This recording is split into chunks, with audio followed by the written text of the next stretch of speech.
مصر کے حکمران فرعون کی ہلاکت کے بعد جب بنی اسرائیل اس کے شکنجے سے آزاد ہو کر ایمان لائے تو حضرت موسیٰ علیہ السلام کو رب کریم کا حکم ہوا کہ کوہ طور پر جا کر 40 راتوں تک قیام کریں۔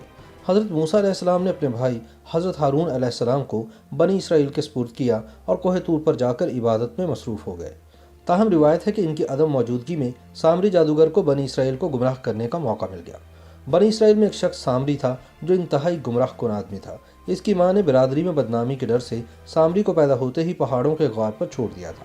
حضرت جبرائیل علیہ السلام نے اللہ کے حکم پر اس کو پالا اور اپنی انگلی سے دودھ پلایا، اس لیے یہ حضرت جبرائیل علیہ السلام کو پہچانتا تھا۔ اس کا پورا نام موسیٰ سامری تھا۔ دلچسپ بات یہ ہے کہ فرعون کے گھر میں پالا گیا موسیٰ پیغمبر خدا بنا اور حضرت جبرائیل علیہ السلام کا پالا ہوا موسیٰ سامری کافر ہوا۔ حضرت موسیٰ علیہ السلام کی غیر موجودگی میں سامری جادوگر نے بنی اسرائیل کو گمراہ کر کے ایک گائے کے بچڑے کی عبادت کرنے پر قائل کر لیا۔ سامری نے حضرت جبرائیل علیہ السلام کے قدموں کی خاک جب سونے چاندی سے بنے بچڑے کے منہ میں ڈالی تو وہ بولنے لگا۔ یہ عمل دیکھ کر بنی اسرائیل کے لوگوں نے اس بچڑے کی پوجا شروع کر دی۔ حضرت موسیٰ علیہ السلام جب کوہ طور سے تورات لے کر واپس آئے تو دیکھا کہ بنی اسرائیل کی قوم ایک بچڑے کے سامنے سجدہ ریز ہے۔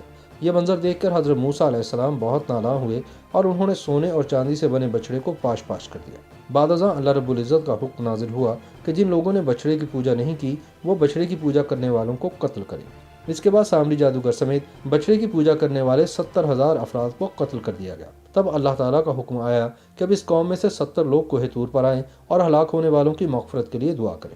حضرت موسیٰ علیہ السلام نے قوم میں سے 70 افراد کو منتخب کیا اور ان کو لے کر کوہ طور پر روانہ ہو گئے۔ کوہ طور پر پہنچنے کے بعد بنی اسرائیل کے لوگوں نے اللہ رب العزت سے دعا کرنا شروع کر دی۔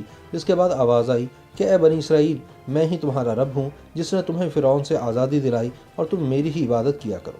لیکن بنی اسرائیل نے حضرت موسیٰ علیہ السلام کو مخاطب کرتے ہوئے کہا کہ ہم تب تک آپ کی بات پر یقین نہیں کریں گے جب تک اللہ تعالیٰ ہمیں اپنا جلوہ نہ دکھا دیں۔